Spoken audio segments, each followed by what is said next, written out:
All right, can somebody let me know if the audio is okay?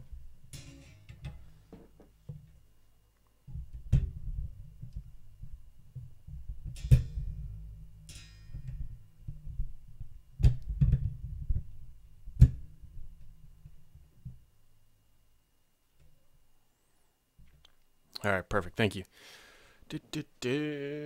So, wife, well, not my wife, my in-laws are upstairs watching my kid because my daughter's school is closed this week or summer camp. And so if you hear any rogue noises, that would be them walking around with lead shoes because apparently they don't understand about how to be quiet. Oh, good show today. Interesting stuff going on. Why is there that bright spot on the forehead? What is?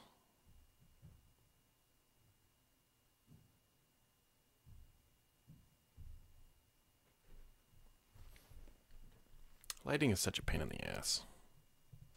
Reset. Dun, dun, dun. Make it too dark. Make it too bright.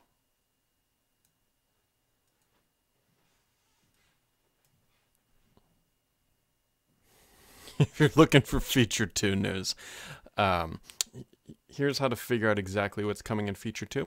Open up your Windows phone, download the latest feature 2 build, and be happy for all of eternity, because then you'll be right there.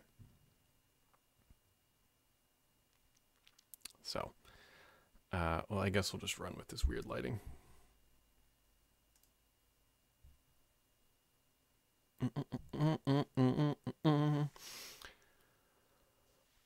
The only other thing I was going to try to do...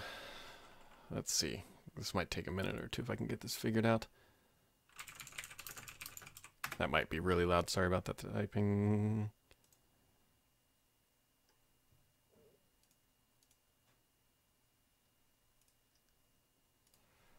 Let's see if I can download this video and get it into the podcast for today.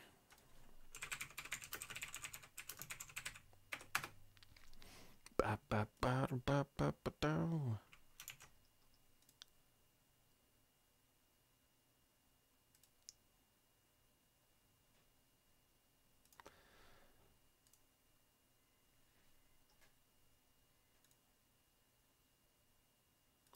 All right, so that's working. That actually went pretty quick. Let's see if I can get this into here.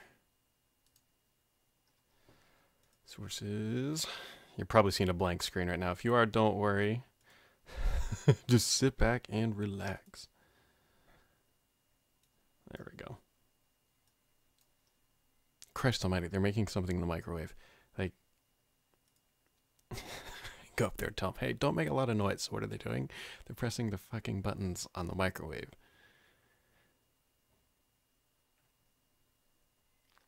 This is...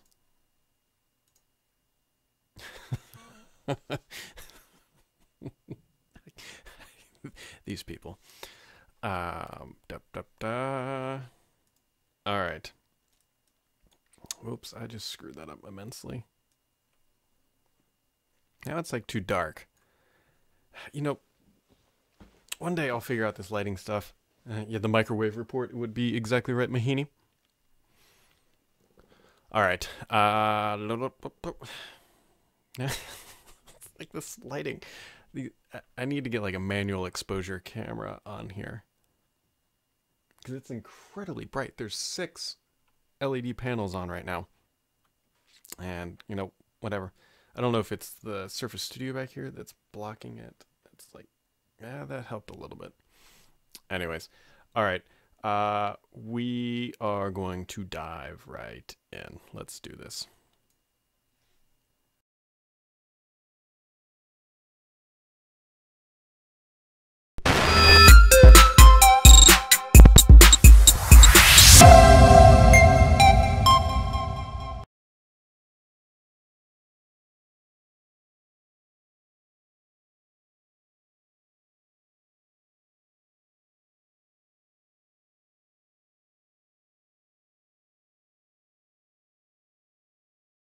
Hello, everybody, and welcome to the Sam's Report. Not quite sure what is going on here this morning. Hopefully that's not echoing.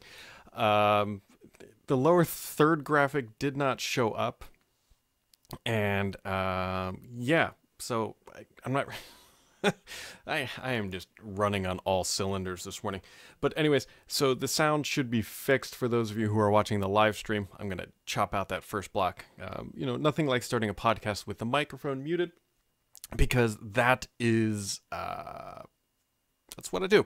Anyways, so another kind of crazy week. It's on one hand, it was a slower week because of the 4th of July in the United States.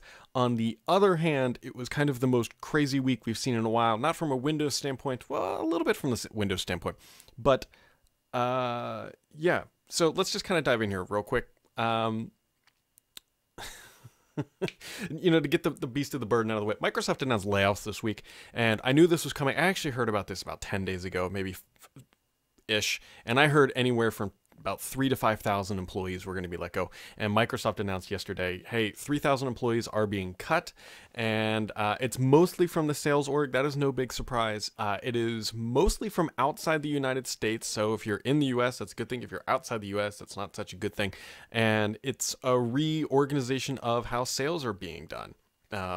Honestly, this is actually a little bit smaller than I expected. It's on the low end, which is a good thing, right? Although Microsoft has over 100,000, I think I've seen any numbers from like 114 to 122,000. But anyways, so 3,000 is very tiny in the grand scheme of things, but when that's all coming from one org, that does really amount to quite a bit for those people.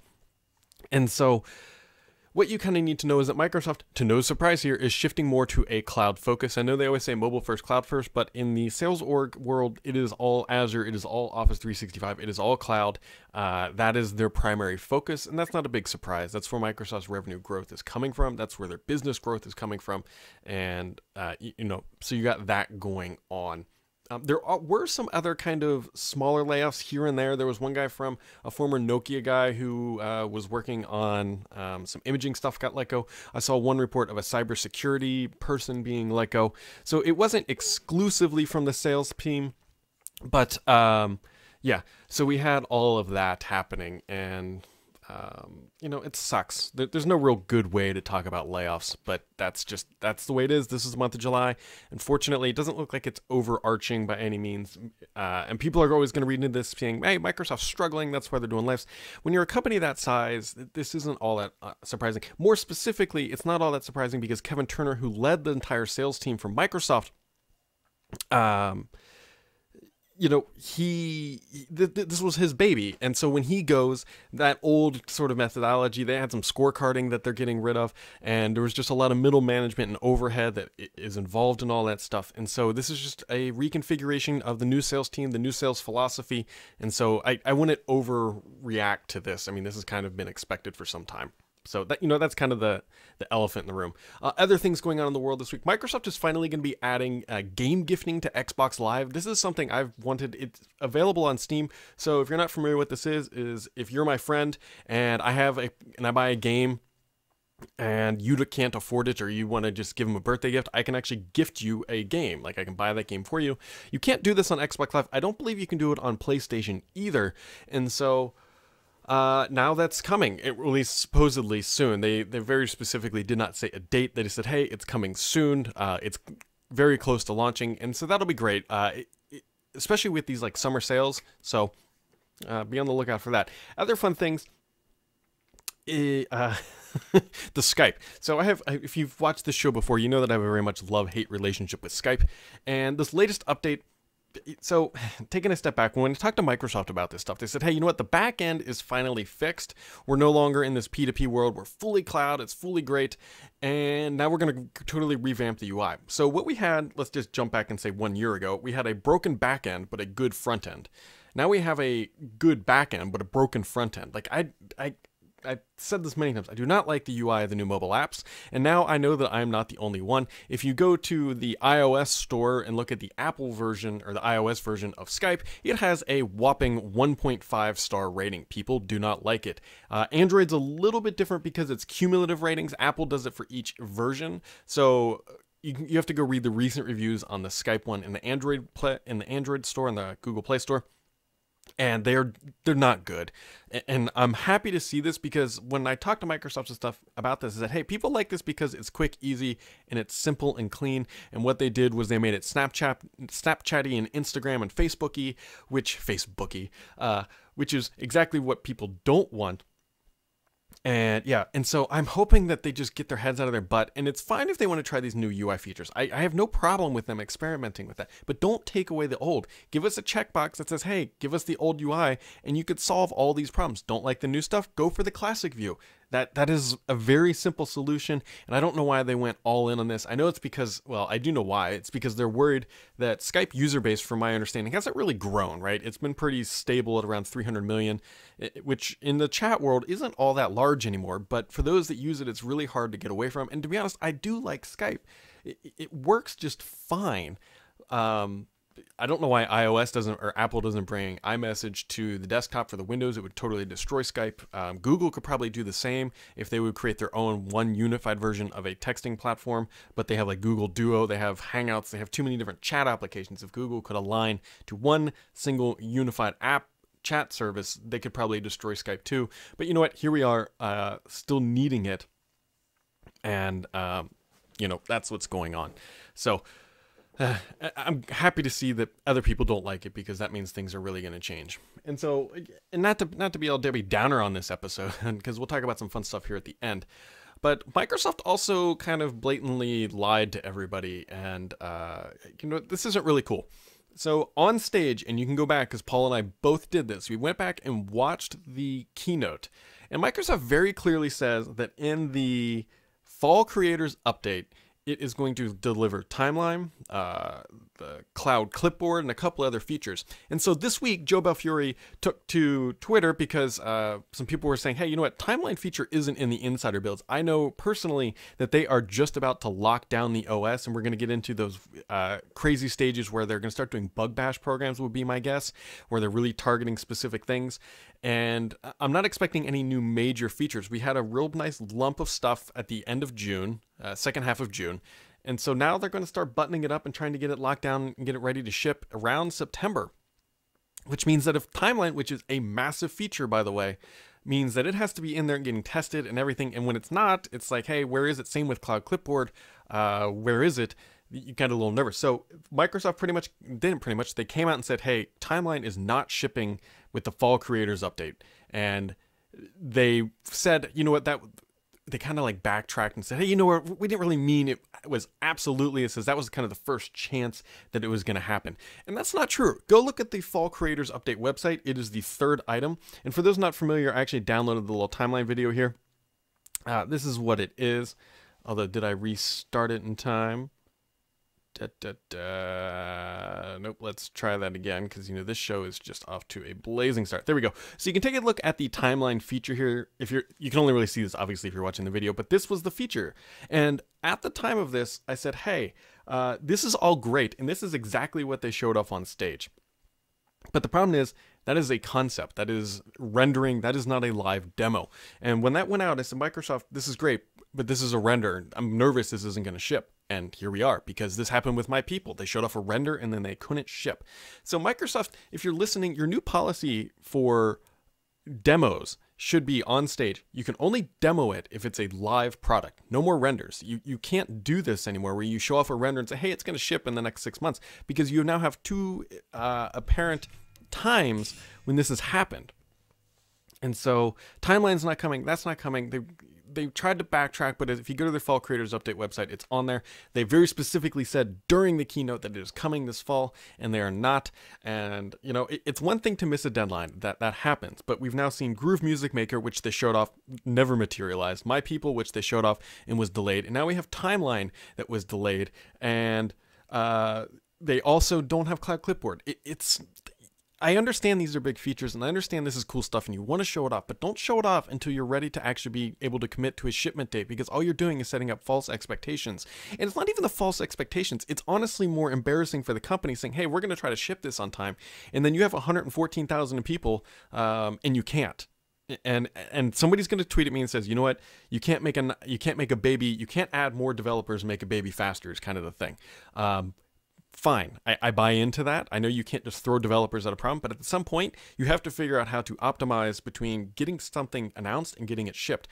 Credit to Microsoft, OneDrive team did this excellent, right? They had this, they were in the works last year. They could have shown this off at Ignite or something else like that, and they didn't because they knew it when it shipped in RS2. They showed it off for RS3, and they got it shipped, and OneDrive placeholders are coming. So that team clearly understands how to properly do this.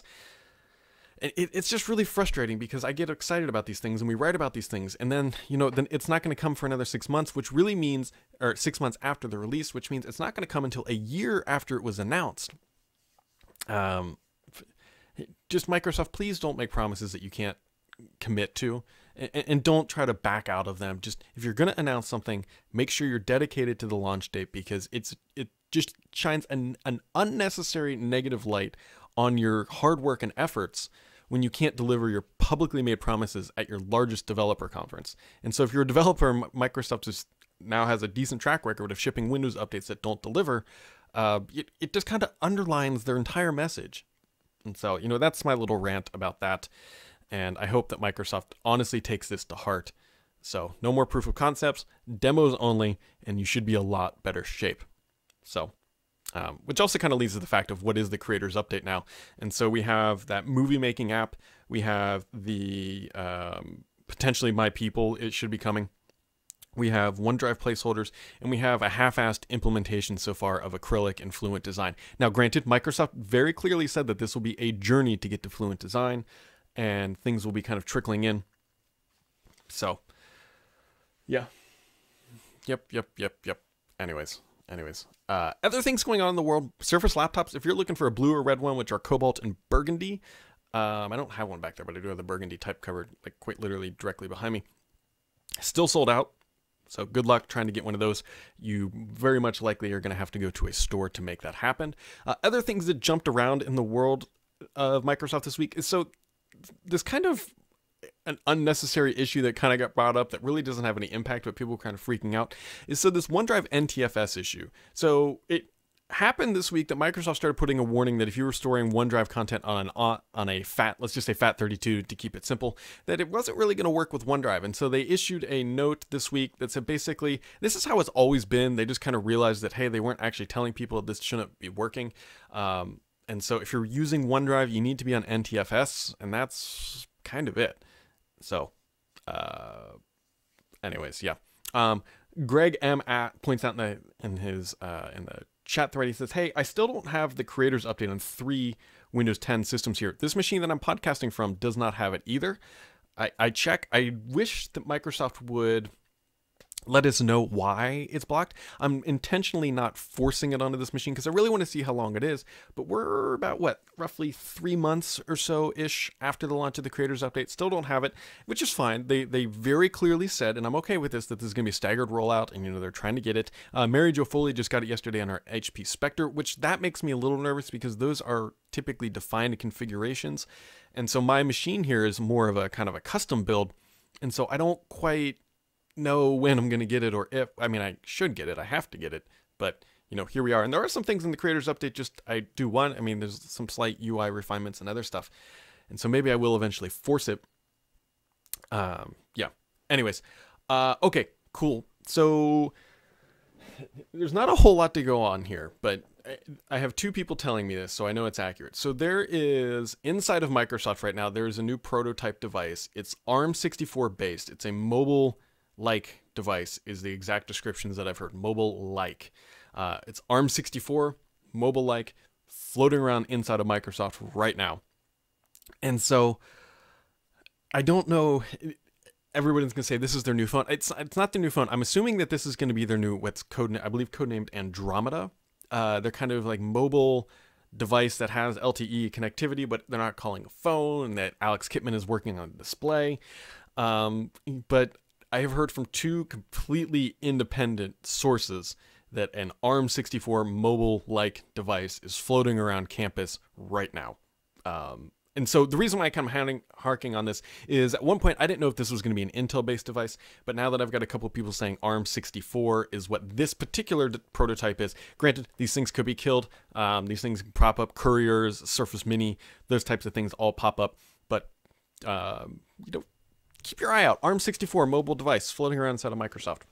Curious what this thing is, and I would absolutely love if anybody had any more information about it. But so ARM64 would tell you that it could potentially be a Snapdragon 835, possibly. I mean, that would seem to make a lot of sense. Obviously, LTE connectivity. Obviously, it's going to have x86 emulation on it. What I'm also hearing too is that C shell or composable shell is still extremely buggy. But if you kind of put the pieces together here, my thought here is that you've got composable shell is going to be the no UI interface.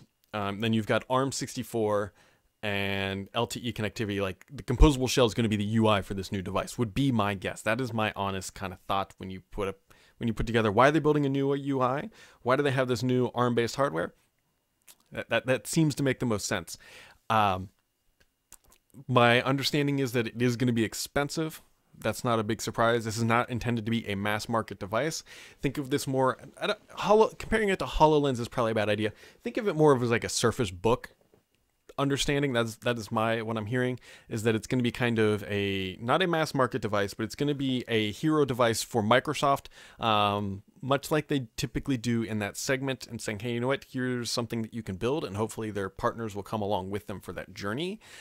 And it's I don't want to say it's super close to being released, but I think composable shell, C shell, is closer to being uncovered or realized. I've heard that it's so buggy, and this came from one particular source, it's so buggy that people don't want to self-host it. So that kind of tells you the early development phase. But at that point, if people can self-host it, then it's a little bit further along the pipeline. If you remember the Windows 8 days, when they used to have what was known as a red pill version, where you had to have a certain key to unlock the new modern UI, because that was a big secret, I believe this might be along those same lines, trying to get access to that information. So be on the lookout for that. I'm pretty pumped. I'm pretty excited about this thing. I think it's going to be neat. I'm poking at it from all different directions. Just a couple people, very few people know about it, so it's, trying to drill into the right area. So if you guys hear anything, definitely give me a shout out, because if you're looking for something aspirational, I'd be like, why is Microsoft fun again? The Surface stuff's all cool, but it's also kind of yesterday's news. I think this is the next big thing that is to kind of get excited about for me personally. So a lot of good questions this week. Let me refresh the thread. Wow. A lot of good questions this week. I love you guys. Okay. 14 minutes ago, Chart 8006 says, I hope Microsoft is working on the sleep hibernation problem I've had with my Surface Pro M3. A lot of people complaining, but only seeming official comments they're looking at it. Yes, this is a problem. So here, if you're not impacted by it, consider yourself lucky. From my understanding, I have not been hit by it. But what it is your device just randomly goes to sleep. That's really the issue. And so I need to look into this further, but I should probably write this up. It's been pretty widespread, it seems. So Merlin E asks, he goes, what's up with the Surface Pen, especially in color? Did Microsoft underestimate demand? Do they have quality issues, or do they just like to drop the ball? This is, again, so if you're trying to get a Surface Pen, the new one, I believe it's $100, at least in the US, do your own local currency conversion, but it's completely sold out. Especially the colors, which, again, Microsoft, those are going to be the most sought-after ones. Everybody in the world who has a Surface device, of course I say that, here we go, has a silver pen. And granted, Microsoft very conveniently sent me another Surface Pen that is in silver, not, a nice fancy color. But, I shouldn't be complaining about that. I wish I could tell you. I don't know how, building a pen shouldn't be nearly as difficult as building a laptop. And I don't know why these things are so delayed, but yeah. So I unfortunately have no answer for you. Sorry about that. JMEIII75 asks, he says, hey guys, I was just wondering if we could talk about the First Ring. That's for a different podcast, but close. So I do another podcast every day called First Ring Daily. but I will have to address that offline. JLV632 says, this might be a classic case of Microsoft doing the 90% thing. He says, meh, good enough. But whatever happened to podcast? The app on the Windows Phone is coming to 3 years old with no update, and makes logical sense to roll this function into Groove. I completely agree. What is going on with podcast? If, again, this is Microsoft saying, hey, we built something, it's there. My guess is that you're not going to see any meaningful updates anytime soon because they're moving away from mobile, that mobile development. If they brought it to the desktop and they were interested in keeping that alive in any real meaningful capacity, yeah, that would be a really good question. But the point he's making here is, why aren't they rolling this into Groove? I don't know. I should ask, because Groove would be the perfect place. They're trying to give Groove more features. Why not give it podcast? Because that's what people are listening to, and Groove is what they want to get people into. And if they can get people into Groove listening to podcasts, maybe they can get them to sign up for a music service. You know, this is a very fair and a very logical assessment of why Groove isn't where it could be or where it should be. Mostly because, to your point, it doesn't have the support. I don't believe it does audio ebooks either.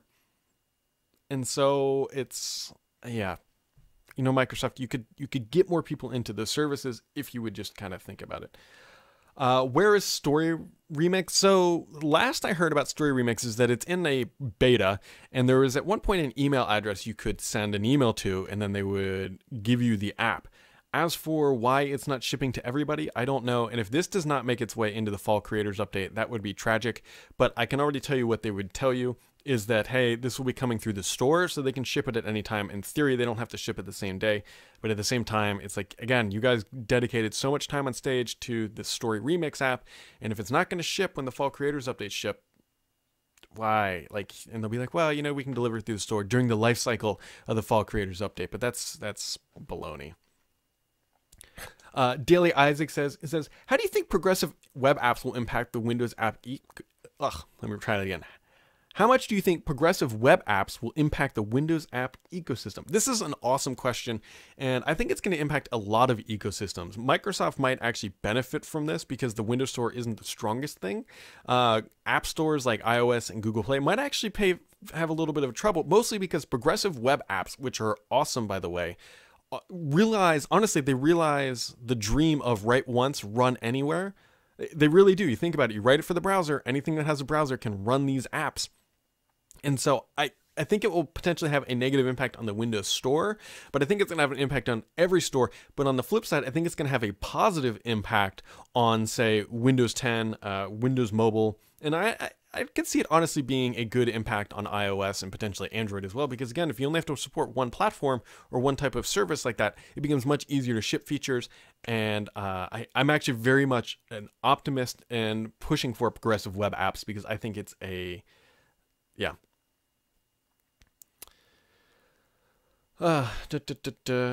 Wonderbar asks, he says, is there a way to get an email comment from notifications on the site? So this is kind of an off-site thing, but on Thurrott.com we enabled notifications, and so I'm trying to make sure I answer this correctly. Wonderbar, to address that issue, we are going to introduce a universal off switch for all emails.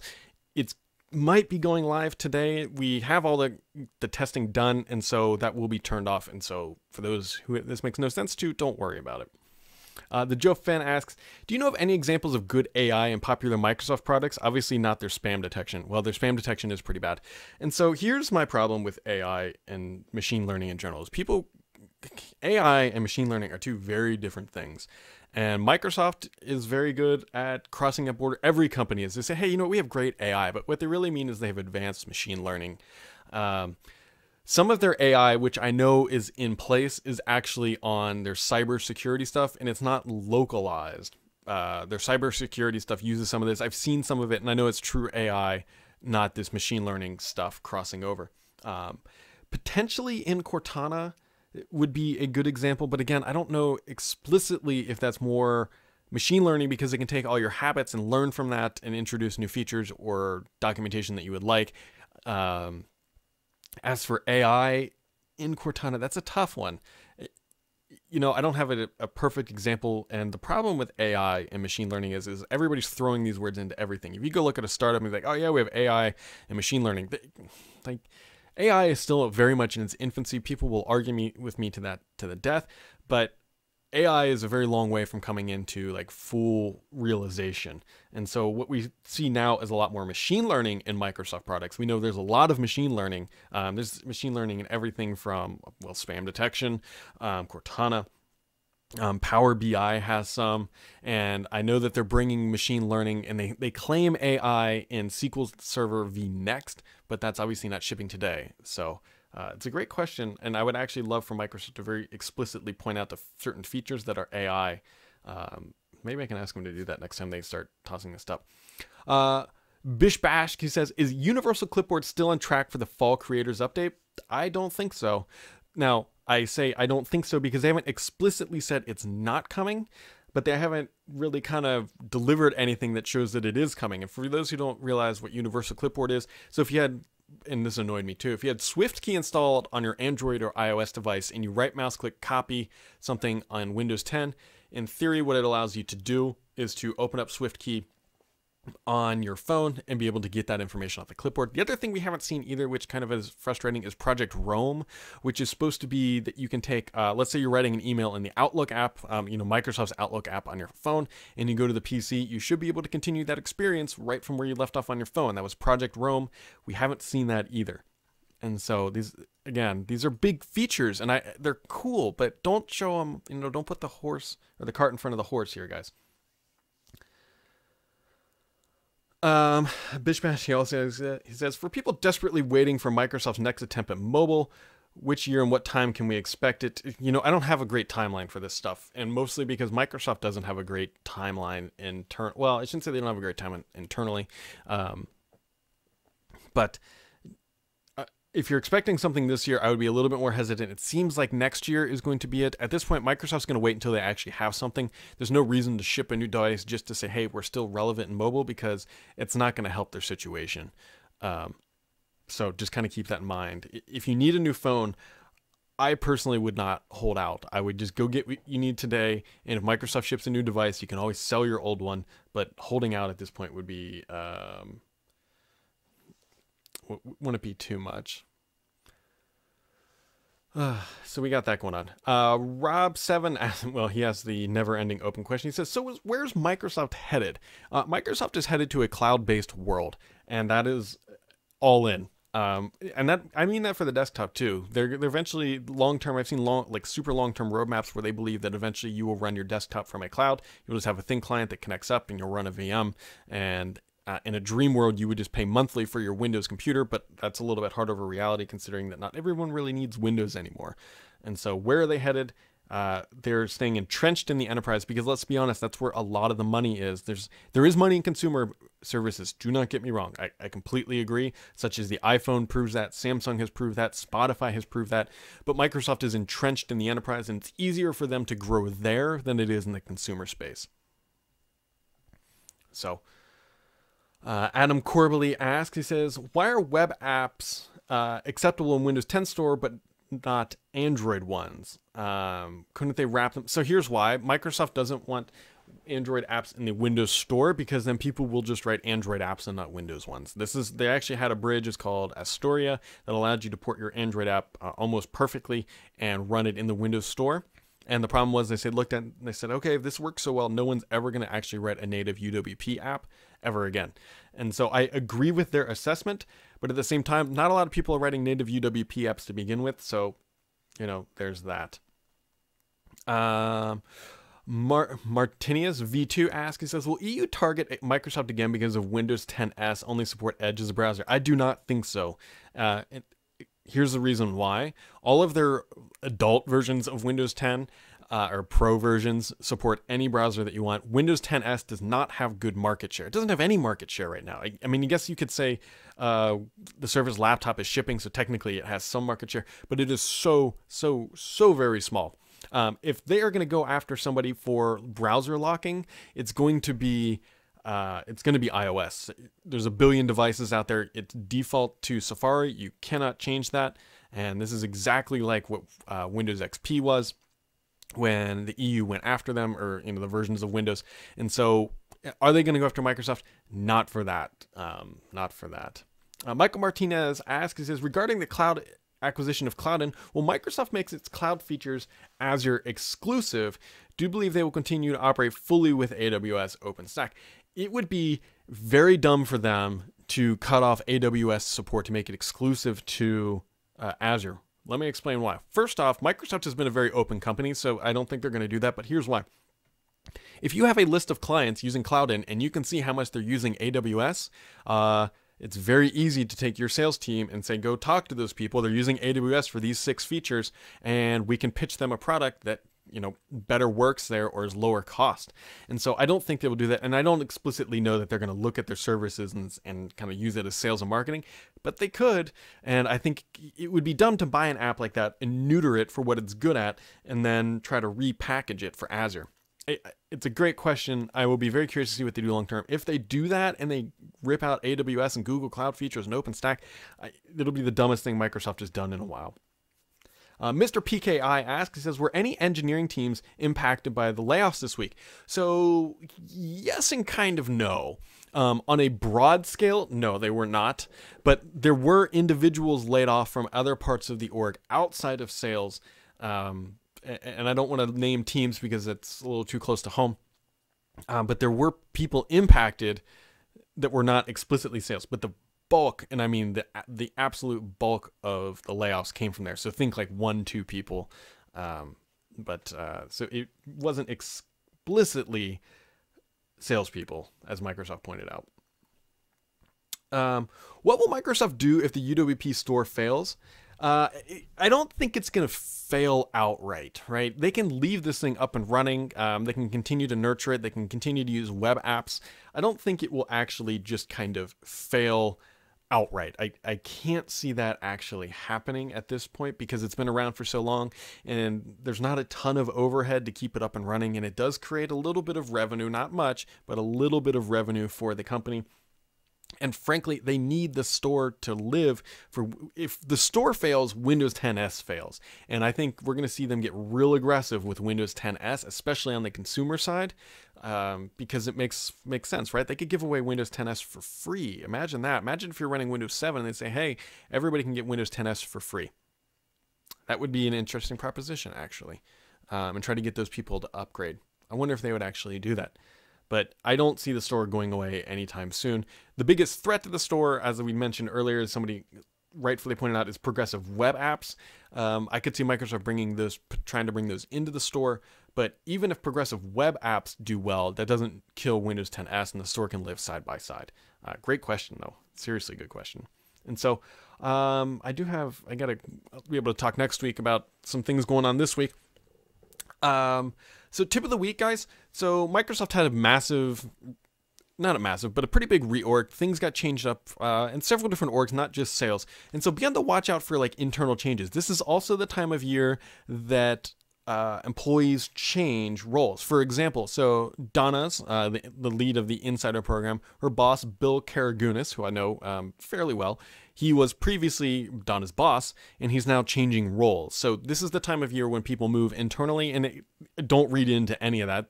It's often referred to, at least as crop rotation, right? If you've been at Microsoft for so many years and you've been in the same role, you can get a little burned out, so you can go change teams. And it's actually very much supported because they don't want that brain drain, which is when somebody leaves. And so you can change roles. And so be on the lookout for all these changes. I haven't heard any like VPs or anything changing yet, but this is the time of year when that reorg and org tree kind of gets shuffled around. And so with that, guys, it is Friday. It's been a real kind of screwy week since we had kind of Tuesday off and breaking things up. But I hope everybody had a wonderful 4th if that was your jam. If not, I hope everybody had a great week and obviously has a wonderful weekend. Catch you right back here next week. Next week should be a good week. Microsoft has their Inspire, formerly called the it was WPC, Worldwide Partner Conference in Washington, D.C. I am not going to that first time in a long time, mostly because I kind of have a travel conflict. My wife is traveling next week. And so, yeah. So I'm not going to be going to that, but there will be some news out of there, I fully expect. And this is Microsoft's rah moment for their large partners. So there's going to be a lot of like, touting of what's going on and all that good stuff. And so be on the lookout for that. I'll have some news around that. I'm sure other people around the web will too. And as always, guys, have yourselves a wonderful weekend, and I'll catch you right back here on the Sam's Report.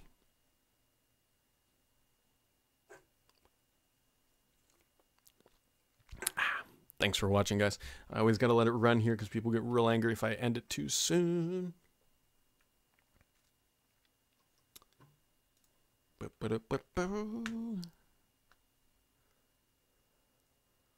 All right, guys.